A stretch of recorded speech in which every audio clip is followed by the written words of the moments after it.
Olá, papai, mamãe, você que nos acompanha aí do outro lado da telinha. Hoje nós vamos estar falando um pouquinho sobre autonomia infantil. Você sabe aí qual é a importância de desenvolver no seu filho a autonomia desde pequenininho? Qual influência isso vai ter quando ele crescer? Nós vamos falar um pouquinho disso agora.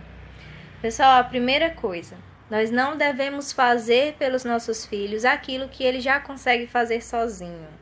Aquilo que a criança já consegue desenvolver sozinho. Por quê? Porque nós estamos gerando dessa forma neles um senso de dependência. Quando a criança já consegue colocar o sapato sozinho, mas como ele leva mais tempo do que a gente vai lá e coloca para economizar tempo. A criança já consegue se vestir, mas a gente vai lá e veste para economizar tempo. Ela já consegue comer sozinha, mas ela faz bagunça, então a gente vai lá e dá a comida no lugar dela. Então essas coisas vão gerando na criança um senso de dependência que tira dela uma autonomia que ela precisa aprender desde criança. Por que essa autonomia é importante quando ela crescer? Quando a gente ensina a criança desde pequenininha já ir fazendo as coisas, já ir tendo responsabilidade com as coisas dela, ela vai crescendo uma pessoa responsável. Uma criança, né, depois um adolescente, um adulto, que consegue entender que ele tem responsabilidade sobre as coisas, que ele consegue fazer as coisas. Quando a gente tira esse senso da criança, quando a gente não ensina a criança a ter autonomia, vai se tornar um adulto dependente, um adulto que precisa da opinião dos outros para fazer as coisas dele, que depende do que os outros acham para ele decidir se ele faz ou não alguma coisa. Uma pessoa que não vai conseguir se virar sozinho, vai estar sempre dependendo, sempre esperando a resposta de outras pessoas para que ele decida sobre a própria vida. E isso é ruim, né? Então eu separei aqui para vocês alguns tópicos do que as crianças já podem estar conseguindo fazer dependendo da idade, certo? Para vocês irem exercitando isso aí em casa e observando como que as crianças estão se saindo. Temos aqui de 2 a 3 anos de idade, é uma criança que ela já consegue comer sozinha. Vai fazer bagunça no início? Vai, porque a coordenação motora dela ainda não tá legal o suficiente, mas é praticando que ela aprende.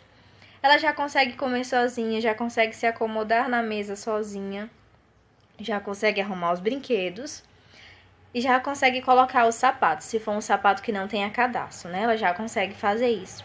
Então, no dia a dia, mamãe, papai, se você tem um filho dessa idade, já vai aí motivando ele a fazer essas atividades. Arruma a criança com tempo para que ela consiga colocar o sapatinho dela ali sem ser pressionada, do jeito que ela dá conta.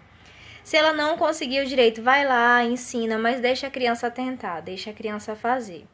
Os brinquedos, da mesma forma, tá aqui uma atividade muito importante para a criança ter responsabilidade, para ela ver que toda ação que ela faz tem uma consequência. Se ela bagunçou os brinquedos, ela vai arrumar para ela perceber que precisa fazer aquilo. Aí uma criança de 3 a 4 anos de idade, com a colaboração de um adulto, ela já consegue ir no banheiro sozinha.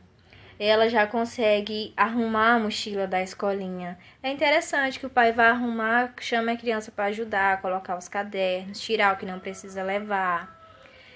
Dar autonomia para a criança que ela fale sempre que ela queira ir no banheiro, que ela tenha essa expressão. Isso antes dos 3 anos mesmo já dá para fazer, que a criança comece a falar isso para fazer aquele processo de tirar a fralda, de deixar a criança mais à vontade e ela ir aprendendo isso aí. Dos 4 aos 5 anos, a criança ela já consegue fazer a sua higiene pessoal sozinha. Se antes ela ia no banheiro, mas precisava chamar o papai ou a mamãe quando terminasse, agora ela já consegue fazer isso sozinha. Ela consegue fazer a higienização, ela já consegue tomar banho sozinha, se vestir sozinha. Claro que é um processo, não vai ficar 100% de início, mas se você for motivando, você for ensinando, acompanhando e deixando a criança fazer até ela aprender, dá certo. E depois dos 5 anos já tem muitas atividades aí que ela consegue fazer sozinha, né?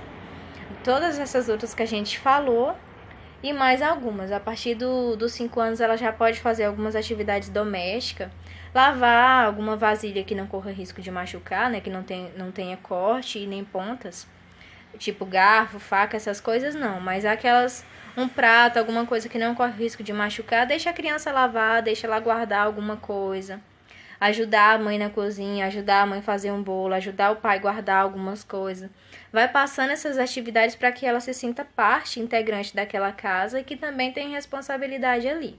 Coisa simples, mas que quando ela crescer vai fazer toda uma diferença, certo? E eu tenho aqui mais algumas dicas pra gente prestar atenção aí. A primeira é evitar broncas negativas.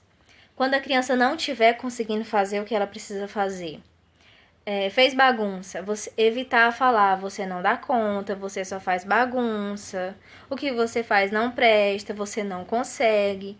Evitar esse tipo de reclamação, porque é visível que no momento você está irritado com o que aconteceu ali no momento, a bagunça que a criança fez. Só que esse tipo de fala pode repercutir em outros momentos da vida da criança. Ela vai crescer com o pensamento de que se ela tentar fazer as coisas sozinha, ela não vai conseguir, que ela só vai fazer bagunça, que tudo que ela faz não dá certo, que por isso ela precisa sempre da ajuda dos outros porque ela é incapaz de fazer sozinha. E esses tipos de pensamentos não são legais para o crescimento de ninguém, certo? Então, ao invés de broncas negativas assim, procurar redirecionar o que a criança está fazendo. Olha, não deu certo dessa vez, mas vamos tentar dessa forma. E ajuda a criança a ir fazendo. Olha, deu errado porque foi feito assim. Se a gente fizer dessa forma, dá certo. Deixa a mamãe te ajudar, deixa a mamãe te mostrar como que faz. E deixar a criança participar desse processo. Aí a nossa penúltima dica é deixar a criança tentar, deixar ela passar pela frustração. Por que que isso é importante? A maioria das vezes, por falta de paciência dos adultos que estão com as crianças, a gente acaba tomando a responsabilidade da criança e fazendo para economizar tempo, como nós já falamos aqui. Aí o que que acontece? A criança está lá tentando montar o brinquedinho de encaixar dela. Ela tentou uma vez, não conseguiu. Tentou a segunda vez, a mãe já foi lá, tomou e montou. Porque tá dando trabalho, porque meu filho não tá conseguindo, eu montei para ele. Se você fizer isso, a criança não vai saber o que é tentar, o que é ser persistente. Primeira vez que ela não der conta de alguma coisa, ela vai desistir. Porque as outras vezes sempre teve alguém para tentar por ela, ela nunca precisou fazer isso. Então ela nunca teve um contato com a frustração. É interessante que a criança tente, que ela erre, até ela conseguir fazer. Para ela ter esse senso de que se não der certo uma vez, ela pode tentar outras formas até dar certo. Não é que o pai não possa ajudar, é interessante que o pai ajude. Mas que deixe a criança fazer esse processo também. Não tome da criança a responsabilidade. E a nossa última dica é encoraje a comunicação. Deixe o seu filho verbalizar o que ele está achando, o que ele está sentindo. Se você vai numa loja comprar uma roupinha para ele, deixe ele falar para o vendedor qual roupinha que ele quer. Deixe ele falar se ele gostou ou se ele não gostou. Deixa ele conversar com os coleguinhas, ele conversar em casa o que ele acha de alguma situação. Mesmo que ele nem esteja entendendo sobre a situação, mas deixa ele falar o que ele está pensando. Que aí ele vai ver que ele é incluso ali naquele lá, que a opinião dele, que ele tem voz naquele lugar, e ele vai crescer uma pessoa comunicativa. E quando a gente vai reprimir na criança toda vez que ela tenta falar alguma coisa, quando ela cresce ela fica com medo de falar. Aí vai ser um adulto que aceita tudo calado, porque falaram pra ele uma vez que era pra ele ficar calado. Então ele vai ser um adulto que vai sempre ficar calado, que não vai questionar, que vai aceitar tudo, mesmo sofrendo por não gostar do que ele tá aceitando. O que também não é legal pro crescimento de ninguém. Então são essas as dicas de hoje. Mais uma vez, não faça pelo seu filho aquilo que ele consegue fazer sozinho. Isso é uma prova de amor para com o seu filho e não um descuido, como algumas pessoas pensam. As dicas são essas, espero que vocês tenham gostado e até o próximo vídeo.